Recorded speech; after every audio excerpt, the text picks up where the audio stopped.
Para terminar el estudio del sistema digestivo, del aparato digestivo, hoy en la lección vamos a explicar la anatomía y fisiología de dos órganos, de dos vísceras anejas al aparato digestivo con función fundamental, que son el hígado y el páncreas. Vamos a empezar estudiando el hígado y vamos a estudiar su anatomía desde dos puntos. Desde el punto de vista macroscópico, como víscera que está alojada en el interior del abdomen, y desde el punto de vista microscópico para ver cómo se organizan sus células, las células hepáticas. Desde el punto de vista macroscópico, el hígado es un órgano de gran tamaño y de gran peso. En un adulto puede llegar a pesar kilo y medio o más y ocupa la parte que estáis viendo en ángulo superior derecho del abdomen. Veis que casi se irradia hacia el lado izquierdo. Ocupa una parte específica que se llama hipocondrio derecho. Si nosotros dividimos el abdomen, aquí tendríamos el ombligo, hacemos una línea vertical que vaya desde la mitad de la mamila hasta la mitad de la ingle, una en la parte derecha, otra en la parte izquierda, y después la dividimos en 9 cuadrantes. El hipocondrio derecho es el cuadrante número 2, que ahí correspondería a la localización anatómica del hígado. Este hígado está irrigado por la arteria hepática. Existen una arteria hepática que son ramas de la aorta, por los cuales le van a llegar todo el aporte de oxígeno a esta gran víscera que es el hígado. Y además le llegan también todos los nutrientes que ha absorbido el intestino a través de una vena que ya hemos llamado vena porta o vena porta hepática. Luego el aflujo de sangre oxigenada le va a llegar fundamentalmente por esta arteria, que es la arteria hepática común. El aflujo de nutrientes para que cumpla después su función adecuada le va a coger y le va a llegar por la vena porta. Y después toda la distribución de nutrientes y la sangre no oxigenada va a salir por las venas hepáticas hacia la cava inferior. Y en su cara inferior también existe un órgano de especial importancia, que es la vesícula biliar, que a lo largo de la explicación veremos cuál es su importancia.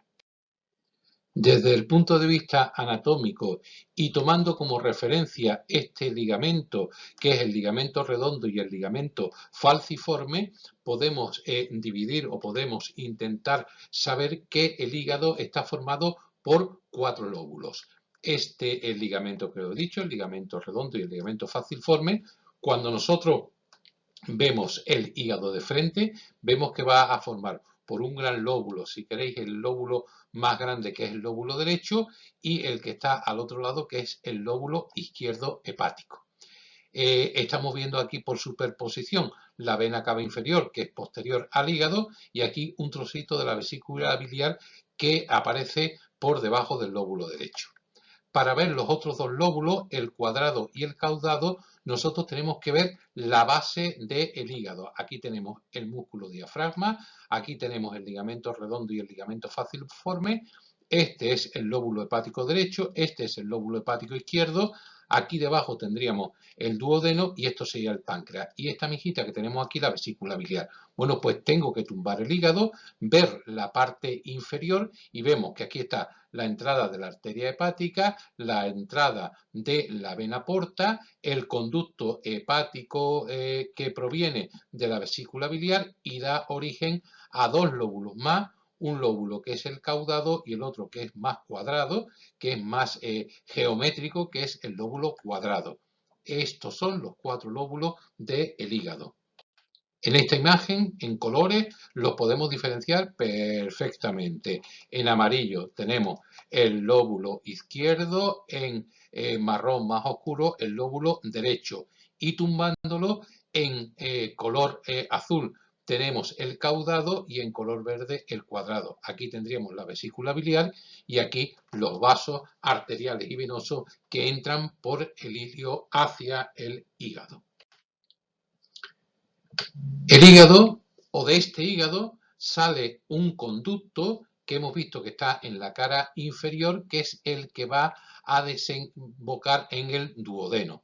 Vemos que tenemos en la cara inferior la vesícula biliar y de esta vesícula biliar sale un conducto que tenéis aquí señalado, que veis que va a pasar por detrás del estómago y por delante del páncreas y va a ir hacia el duodeno. Ahí va a verter el producto de secreción de las células hepáticas, que es la bilis. Lateralmente a ese conducto nos vamos a encontrar la vesícula biliar, que es la que se encarga de almacenar esa bilis y de concentrarla, que tiene un tamaño aproximado entre 10 y 12 centímetros y un largo de 3 a 5. Bueno, pues ese conducto, que es el colédoco, va a desembocar junto con el conducto que proviene del páncreas en una ampolla que se llama la ampolla de Vater, que gracias a un pequeño esfínter va a regular la secreción tanto de la vesícula biliar a través del colédoco como de la secreción pancreática al duodeno. Ahí tenéis cómo el colédoco, que lo tenéis aquí puesto, que es el que proviene directamente de la vesícula biliar y que contiene bilis, junto con el conducto pancreático mayor o conducto de Wirsung, que lo tenéis aquí puesto, confluyen los dos en una ampolla que se llama la ampolla de Vater y gracias a un pequeño esfínter que se llama el esfínter de Oddi va a verter al duodeno la secreción tanto biliar como la secreción pancreática. Hemos dicho que la vesícula biliar lo que contiene fundamentalmente es la bilis. La bilis, ¿cuál es su composición y cuál es su función? La función la veremos después, pero la composición la podemos ir ya deduciendo. Pues mirar, lo que la bilis contiene, que sería lo que está contenido aquí, es la secreción que producen las células hepáticas, que ya las denominaremos hepatocitos, y que mandan esa secreción a través de un conducto que se llama conducto hepático. Esa secreción biliar por el conducto hepático se dirige hasta la vesícula biliar, donde la va a coger y la va a concentrar. Y una vez que está concentrada, a través del conducto cístico, la manda hacia el colédoco y ese colédoco, como hemos visto, junto con el páncreas, van a desencadenar en el duodeno. ¿Para verter qué? Pues va a verter principalmente sales minerales. Las sales minerales son unos componentes de la bilis que se van a encargar de emulsionar los lípidos, es decir, de favorecer la absorción de la materia grasa. La mayor parte de estas sales biliares se vuelven a reabsorber en el intestino y se van a volver a reutilizar a nivel hepático, pero es que además la bilis nos va a servir como método de excreción de sustancias tóxicas. En concreto, va a desechar gran cantidad de bilirrubina. ¿Qué es la bilirrubina? La bilirrubina es un pigmento de color amarillo verdoso que proviene de la degradación de la hemoglobina a nivel esplénico, a nivel del bazo. Los glóbulos rojos que se van haciendo viejos, son destruidos, la hemoglobina, que es un pigmento, es también degradada y se degrada a la formación de bilirrubina. Bilirrubina que desde el bazo se manda al hígado y se va a excretar a través de la bilis. Y por último, la bilis también tiene una composición alcalina, con lo cual va a neutralizar el pH ácido de las secreciones del quilmo que viene del estómago, que sabéis que tiene un pH muy ácido, pues la bilis alcalina de alguna manera va a intentar neutralizarlo y también es el responsable del color de las heces. Microscópicamente ya hemos dicho que la célula propia del hígado se llama hepatocito. ¿Cómo se disponen los hepatocitos dentro del hígado? Pues se disponen de la manera que tenéis puesta en esta diapositiva, en una imagen muy curiosa, muy característica, casi geométrica, porque es que los hepatocitos se disponen radialmente alrededor de una vena central, que es la vena que está en el centro de esta estructura, formando unas subunidades o unas unidades irregulares que generalmente son hexagonales, que se denominan lobulillos hepáticos. Luego, esto es un lobulillo hepático, eso es otro lobulillo hepático. Aquí os pongo un lobulillo hepático dibujado. ¿Veis que tiene esta estructura donde tenemos una vena central y alrededor de ella se van a organizar estas células especiales del hígado que se llaman hepatocitos. Esta distribución en lobulillos hepáticos hace que aparezca un espacio característico entre lobulillo y lobulillo, que es un espacio triangular que se llama espacio porta. Si nosotros vemos este esquema, aquí os estoy señalando lo que sería la vena central, estos serían los hepatocitos, que veis que se disponen de una manera hexagonal. Este sería el lobulillo hepático y en cada uno de los vértices de ese lobulillo y en contacto con los otros lobulillos hepáticos aparece una estructura que se llama espacio porta. Ese espacio porta contiene una triada que se llama la triada portal y que va a tener una arteria hepática, aquí lo tenéis muy bien expresado, esta sería la arteria hepática, una vena portal y el conducto biliar, porque estos hepatocitos, como hemos dicho, lo que van a encargarse de sintetizar fundamentalmente es la bilis. Luego necesita el aporte de los nutrientes, el aporte de oxígeno y después un vaso de descongestión de esa bilis, que es el conducto biliar. Bueno, pues los tres van juntos por cada uno de los vértices de ese hexágono que forma un lobulillo hepático con otro lobulillo hepático. Ese espacio triangular que existe entre el lobulillo hepático y el lobulillo hepático se llama espacio porta. Y el espacio porta tiene una triada portal formada por la arteria hepática, la vena porta y el conducto biliar. ¿Cuál es la función del hígado? ¿Cuál es la fisiología del hígado? Mirad, la función fundamental del hígado es encargarse de la regulación de todo el metabolismo del organismo.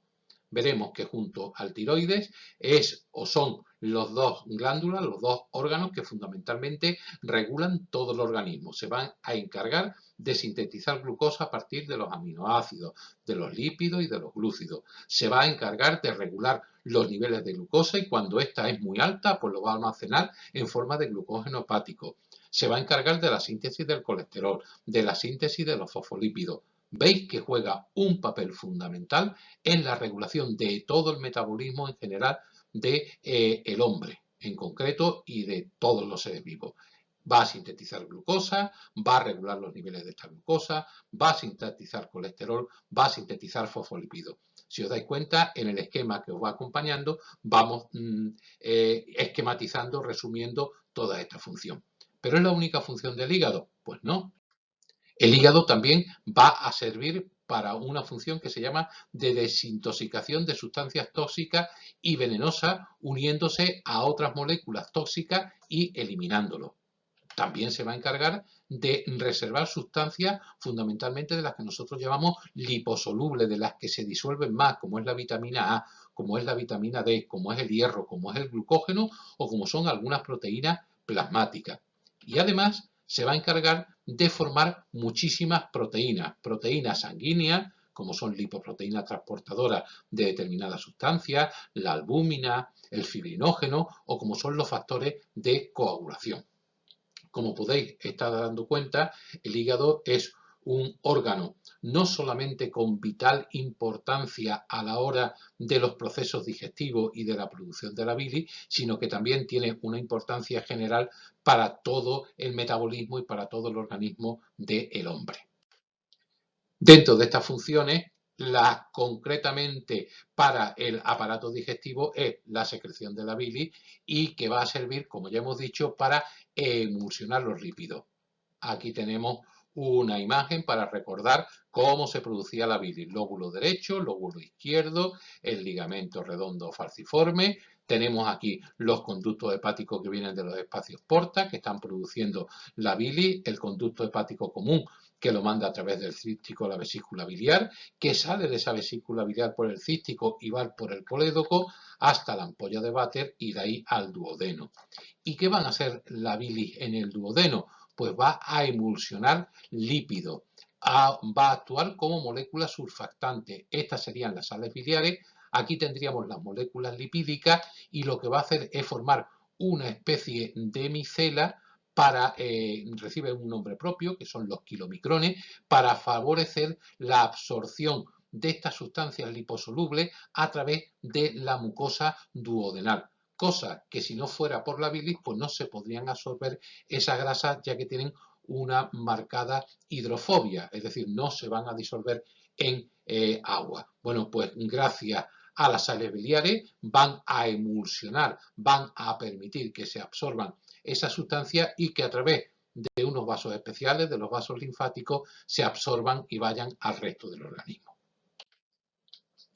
Esquema final donde resumimos toda la fisiología del hígado. El hígado es productor y sintetiza urea, ácido úrico, glucosa, cuerpo cetónico, es capaz de almacenar glucógeno en los excesos de azúcares, es capaz de eliminar sustancias tóxicas, fundamentalmente el alcohol, y ahí entenderéis algunas de las patologías que vamos a estudiar ahora, es capaz de sintetizar triglicéridos, colesterol, la bilis, los factores de coagulación, y es capaz de transportar nutrientes, vitaminas, hierro y bilirrubina.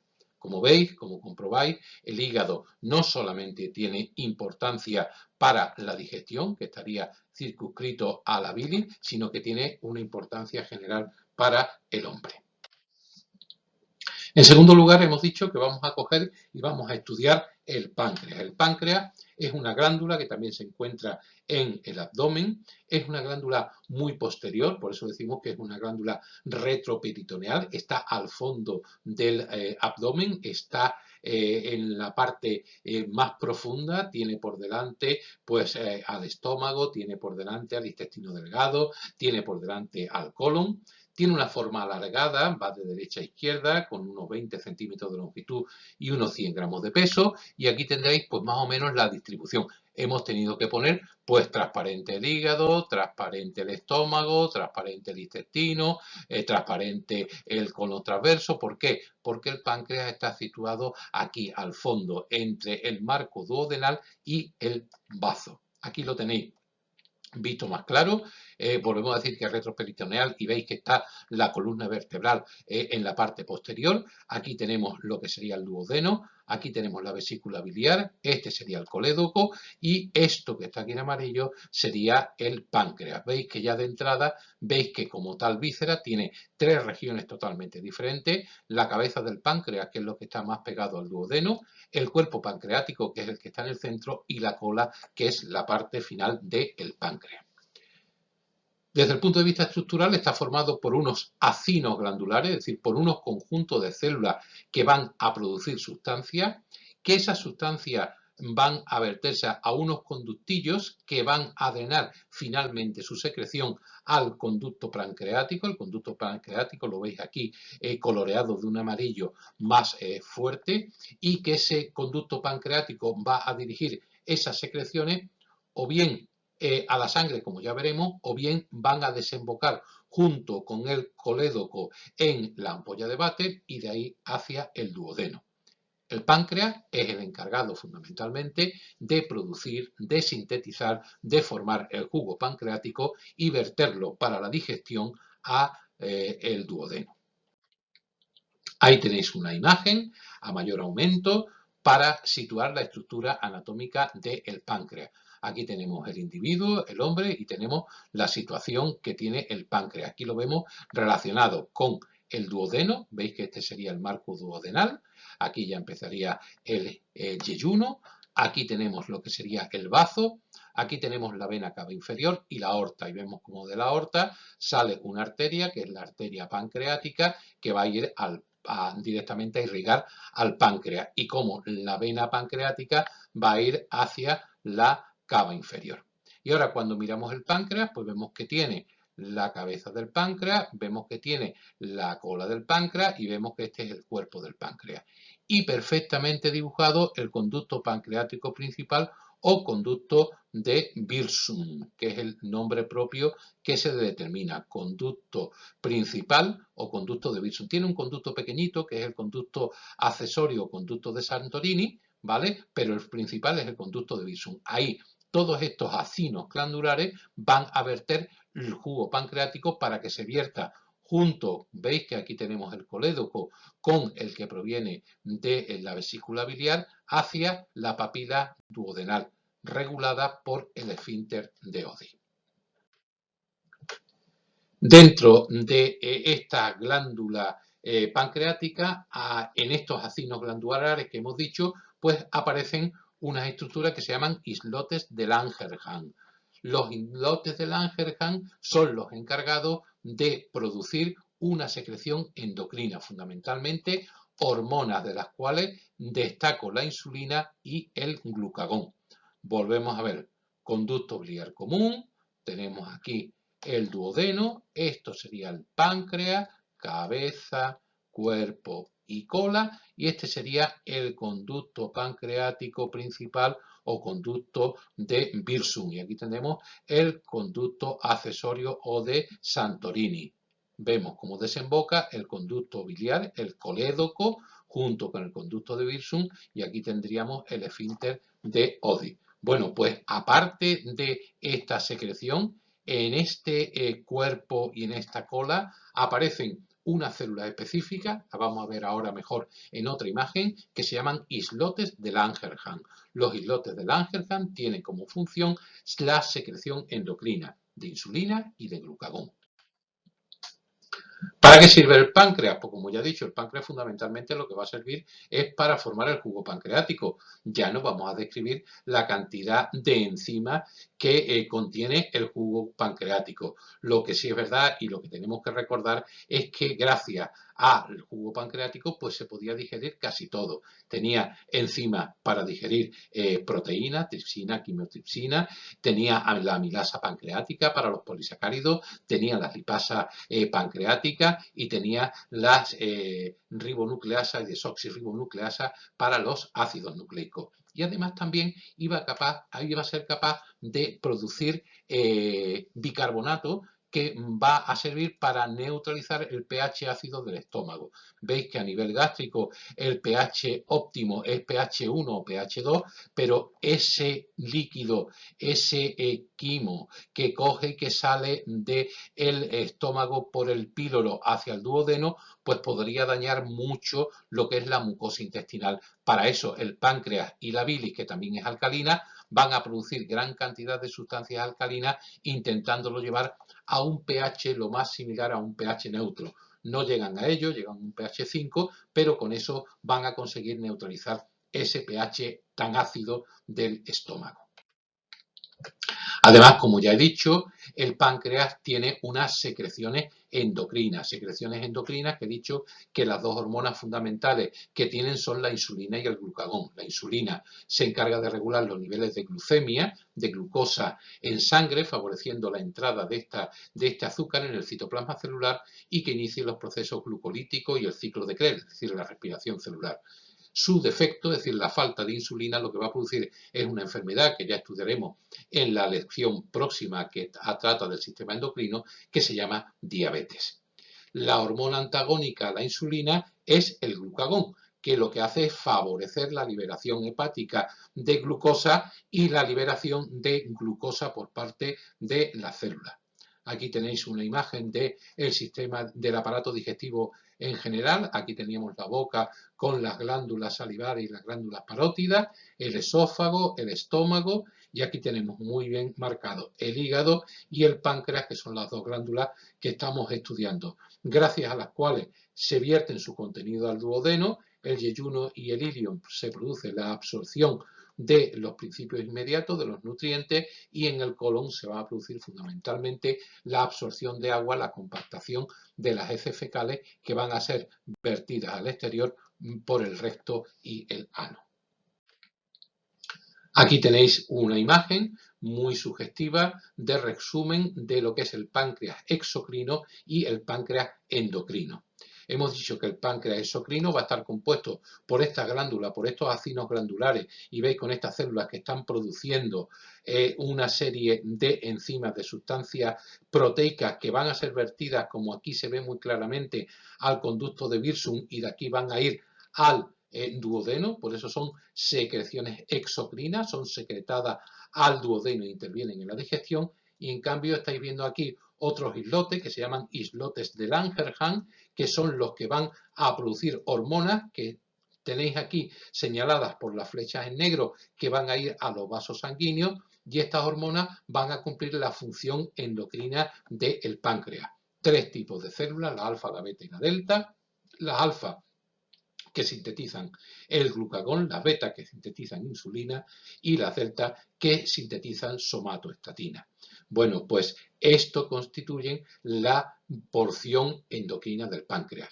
El páncreas, como tiene una porción exocrina y una porción endocrina, es también conocido como una de las pocas glándulas apocrinas, porque tiene las dos funciones que existen en el organismo humano. Tiene una función exocrina hacia el tubo digestivo, hacia el duodeno, y una porción endocrina hacia los vasos sanguíneos.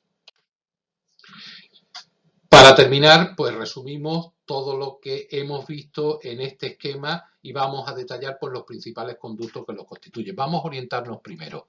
Lóbulo hepático derecho, ligamento falciforme y ligamento redondo, lóbulo hepático izquierdo, y aquí tenemos lo que sería la base, la cara inferior del hígado, donde tenemos perfectamente puesta la vesícula biliar. Identificamos vasos, este es la vena porta, esta es la arteria hepática que parte de la arteria aorta o de su rama, que es la arteria mesentérica superior, y aquí abajo tenemos la vena mesentérica. ¿Cuáles son los principales conductos? Bueno, pues los conductos hepáticos los vamos a poner en rojo. El primer conducto sería el conducto hepático común, que es el que lleva la bilis desde cada uno de los espacios porta, desde los hepatocitos hasta la vesícula biliar. Después tenemos el conducto cístico, que es el que vehiculiza la bilis desde la vesícula biliar hasta el colédoco, que es el tercer conducto, que es el que lleva la bilis desde la vesícula biliar hasta la ampolla de Vater para ser excretado por el esfínter de Oddi hacia el duodeno. En verde, pues pongo los conductos fundamentales del páncreas, el conducto pancreático principal o conducto de Wirsung, que lo tenéis aquí perfectamente dibujado y descrito. Estamos hablando de la porción exocrina del páncreas. El conducto accesorio o de Santorini, que es este pequeñito que tenemos aquí, que complementa en la secreción duodenal al conducto pancreático principal. Y por último tenemos la ampolla de Vater, que es donde van a confluir tanto las secreciones biliares como las secreciones pancreáticas.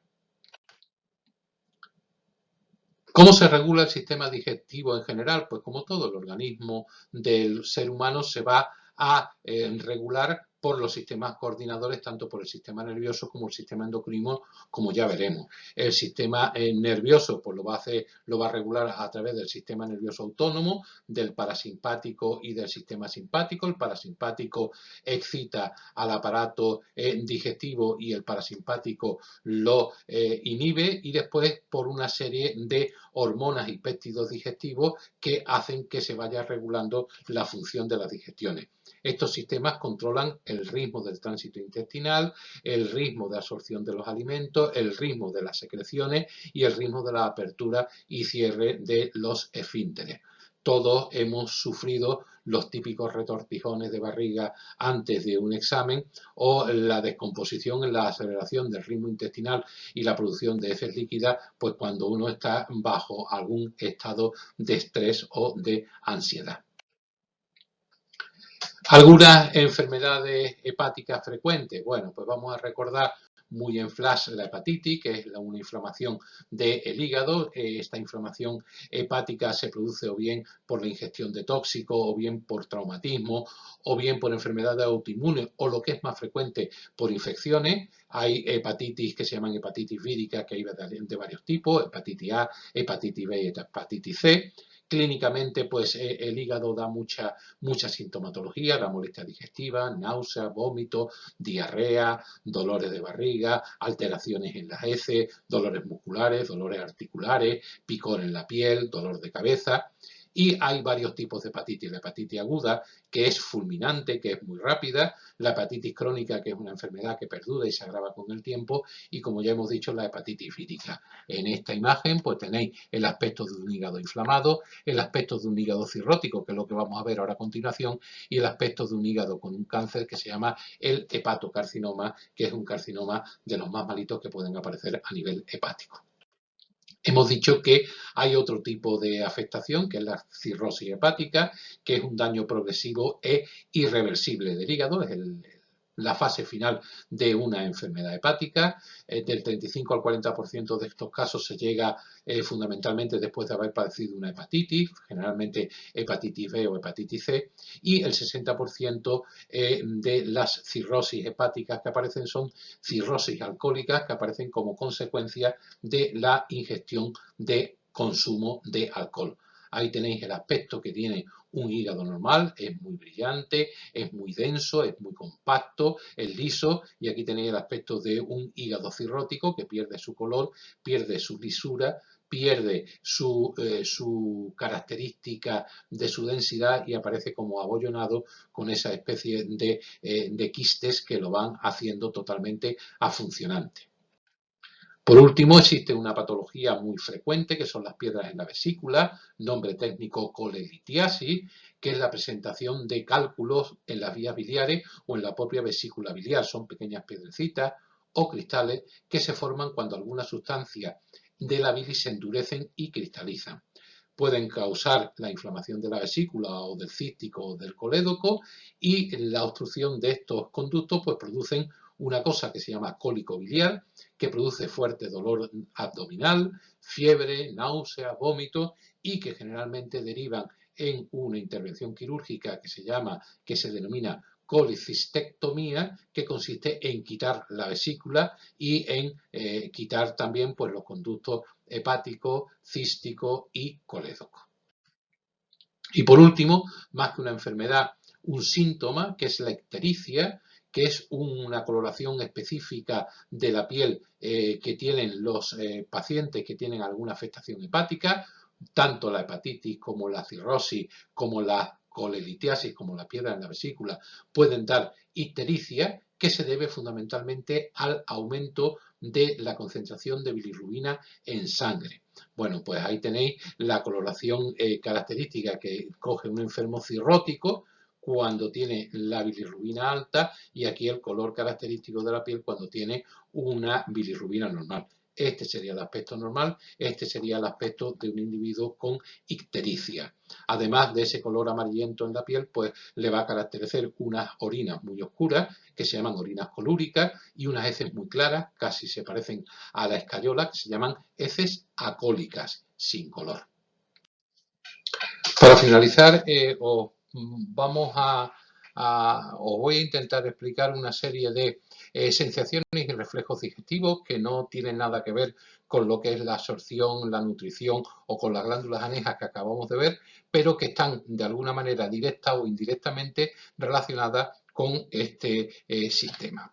Como es, por ejemplo, la sensación de hambre. La sensación de hambre lo que lleva es a la necesidad de tomar alimento, y esa necesidad de tomar alimento está regulada fundamentalmente por una región del sistema nervioso central que se llama hipotálamo, que es capaz de captar los niveles bajos de determinados nutrientes, fundamentalmente de la glucosa, y también es capaz de detectar estímulos de aparato digestivo vacío. Eso va creando una serie de sensaciones que nos lleva a la necesidad de alimentarnos, de tomar alimento bajo esa sensación que se llama la sensación del hambre. Es fundamental también para la nutrición. Otra sensación muy importante es la sensación de sed, es la necesidad de tomar agua. Esa misma región anatómica, el hipotálamo, es capaz de detectar los cambios de concentraciones por falta o por aumento del soluto, por falta o por aumento de la concentración de sales. Cuando hay alta concentración en sales significa que tenemos poca agua para diluir, y entonces aparece una necesidad imperiosa de ingerir líquido que nosotros llamamos bajo el concepto de la sed. Un poco menos específico es la sensación de asco o desagrado. Esto viene pues por recuerdos que hemos tenido de una serie de alimentos que en principio pues el sabor no es muy agradable, o son alimentos que fueron nocivos y ancestralmente pues vienen grabados de manera instintiva como sensación de asco o de desagrado.